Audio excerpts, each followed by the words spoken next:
जी हाँ दोस्तों, आप बिल्कुल सही सुन रहे हैं। माननीय सुप्रीम कोर्ट ने ये आदेश जारी कर दिया है कि अब हर पति का 15 लाख रुपए का फायदा होगा। बस इस कोर्ट के अंदर पति को ये एप्लीकेशन लगाना है। ये ऑफर सीमित समय के लिए है। तो इसकी डिटेल के अंदर मैं जानकारी आपको समझाने वाला हूँ, बताने वाला हूँ, क्योंकि अभी आपकी जानकारी समझ में नहीं आ रही होगी।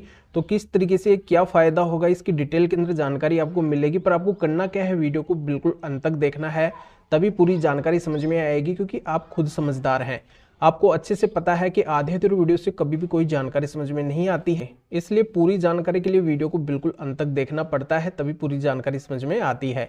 और ये आपका अपना चैनल है, इसको अगर आप अब तक सब्सक्राइब नहीं करे हैं तो पहले आप इसको सब्सक्राइब भी कर दीजिए और बेल आइकन को भी दबा दीजिए। तो चलिए शुरू करते हैं। तो वेलकम दोस्तों, मैं हूँ आपका अपना एडवोकेट जितेंद्र। दोस्तों, इस मामले के अंदर क्या होता है कि पति के द्वारा एक डाइवोर्स का केस फाइल किया जाता है क्रूरल्टी ग्राउंड के आधार पे कि मेरी पत्नी ने मेरे साथ में ये गलत किया है। जैसा कि हर पति के साथ में उसकी पत्नी गलत करती है, उसी तरीके से इस पति के साथ में भी उसकी पत्नी गलत करती है। वो क्या करती है कि पति की कोई बात नहीं मानती है, आए दिन घर के अंदर लड़ाई झगड़ा बना के रखती है, पति के ऊपर बिना बात का शक करती है, पति को ये बोलती है कि मुझे आपके घर वालों के साथ में नहीं रहना है। और इन तमाम बातों के आधार पे वो क्या करती है कि पति को छोड़ के अपने मायके चली जाती है, पति से दूरी बना लेती है, वो अलग रहने लगती है। फिर यहाँ पे पति के द्वारा तंग आके मजबूरन डाइवोर्स का केस फैमिली कोर्ट के अंदर फाइल किया जाता है क्रूरल्टी ग्राउंड के आधार पे कि अब ये पत्नी नहीं सुधरने वाली है, इसके साथ मेरी लाइफ नहीं कटने वाली है।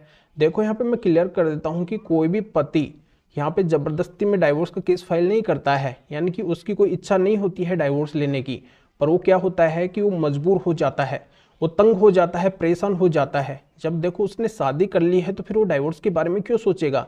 बिल्कुल नहीं सोचेगा, क्योंकि डाइवोर्स लेने से भी क्या है कि समाज के अंदर एक उसकी रेपुटेशन के ऊपर भी फर्क पड़ता है। क्योंकि लोग वहाँ पे तरह तरह की बातें बनाते हैं कि देखो इसकी पत्नी यहाँ पे नहीं रुकी है, इसको छोड़ के चली गई है, ये अपनी पत्नी से डाइवोर्स ले लिया है। तो यहाँ पे पति हर तरह से बचना चाहता है, इस वजह से वो कभी भी कोई भी बात जल्दी से उजागर नहीं करता है, बस वो अपनी बातों को दबा के रखता है। जब कंट्रोल से बाहर बात हो जाती है, पति से वो बातें नहीं संभलती है, तो मजबूरन पति को फिर उन बातों को ओपन करना पड़ जाता है। और यहाँ पे तंग आके पति के द्वारा फिर डाइवोर्स का एक्शन भी लेना पड़ जाता है। तो इस मामले के अंदर भी पति के द्वारा पत्नी से तंग आके हद से ज्यादा परेशान होकर मजबूरन डाइवोर्स का केस फाइल किया जाता है प्रताड़ना यानी कि क्रूरल्टी ग्राउंड के आधार पे।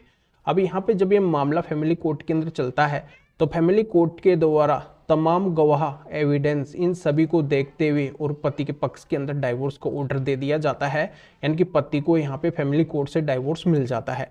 पर पति के ऊपर क्या होता है कि फैमिली कोर्ट के द्वारा 15 लाख रुपए की एलिमनी लगा दी जाती है और 10,000 रुपए का लिटिगेशन एक्सपेंसेस का चार्ज भी लगा दिया जाता है।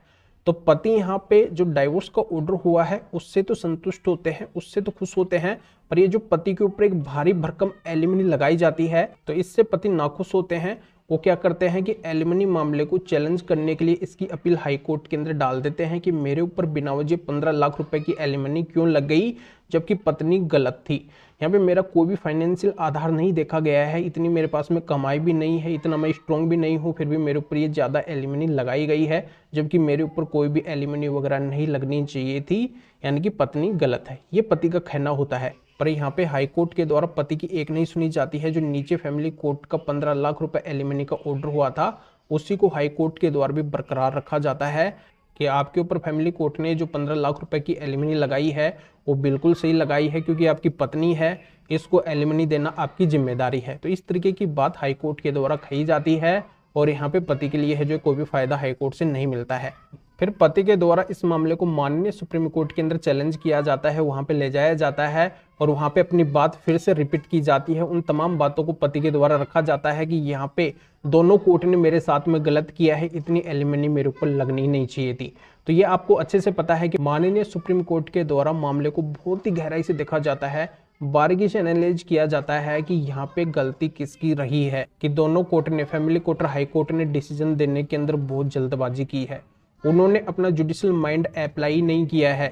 सुप्रीम कोर्ट का ये कहना होता है कि दोनों कोर्ट ने ये नहीं देखा है कि पति के ऊपर एलिमनी भी लगनी चाहिए फिर नहीं लगनी चाहिए, पति की ये कैपेसिटी एलिमनी देने की है या फिर नहीं है, यानी कि तमाम इन आधारों को देखा ही नहीं गया है कि यहाँ पे पति कितना कमा रहे हैं, उनकी अर्निंग कहाँ से हो रही है, कितनी अर्निंग हो रही है, पत्नी का ग्राउंड कैसा है, पत्नी का फाइनेंशियल ग्राउंड कैसा है, उसकी गलती रही है या फिर नहीं रही है, पति की गलती रही है या फिर नहीं रही है, दोनों का इनकम एफिडेविट है या फिर नहीं है, यहाँ पे किन आधार से फैमिली कोर्ट ने 15 लाख रुपए की एलिमनी हस्बैंड यानी कि पति के ऊपर लगाई है।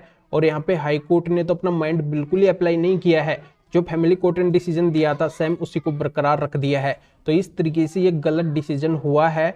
तो इस तरह से पति के साथ में नाइंसाफी हुई है, अन्याय हुआ है, क्योंकि पति के ऊपर एलिमनी नहीं लगनी चाहिए थी। किस आधार से एलिमनी पति के ऊपर लगा दी है ये यहाँ पे क्लियर ही नहीं किया गया है।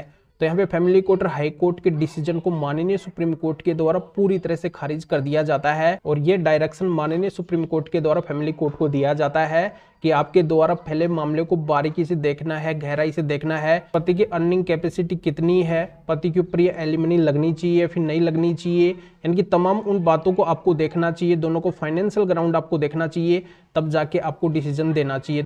तो दोस्तों इस तरीके से माननीय सुप्रीम कोर्ट ने ये आदेश जारी किया। ये ऑफर केवल सीमित समय के लिए होता है। जब भी आपके ऊपर मेंटेनेंस का ऑर्डर होता है तो तुरंत आपको उस मामले को चैलेंज करना चाहिए।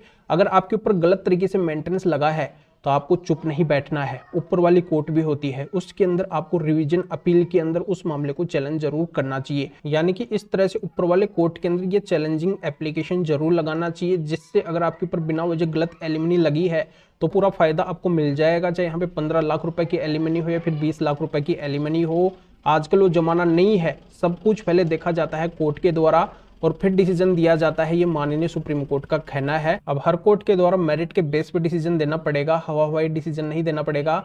तो इस तरीके से बड़ा फायदा पति का हो जाएगा। तो जानकारी आपकी समझ में आ गई होगी। अभी आपको करना क्या है, वीडियो को लाइक करना है और शेयर भी करना है, जो और लोगों तक जानकारी पहुंच सके। अगर कोई जानकारी समझ में नहीं आई है तो स्क्रीन के ऊपर मेरे व्हाट्सअप नंबर शो हो रहे हैं, इसके ऊपर व्हाट्सअप मैसेज करके अपॉइंटमेंट बुक करवा के डायरेक्टली मेरे से बात कर सकते हैं। अपनी किसी भी तरीके की लीगल प्रॉब्लम का सोल्यूशन मेरे से पा सकते हैं, जान सकते हैं। तो इस जजमेंट का लिंक इस वीडियो को डिस्क्रिप्शन के अंदर दिया गया है। डिस्क्रिप्शन में जाके इस जजमेंट के बारे में और भी अधिक आप जान सकते हैं कि मामला क्या है, और भी बातें आपके अच्छे से समझ में आ जाएगी। तो फिर आगे मिलेंगे आपसे न्यू टॉपिक के साथ में। आप सभी का बहुत बहुत धन्यवाद।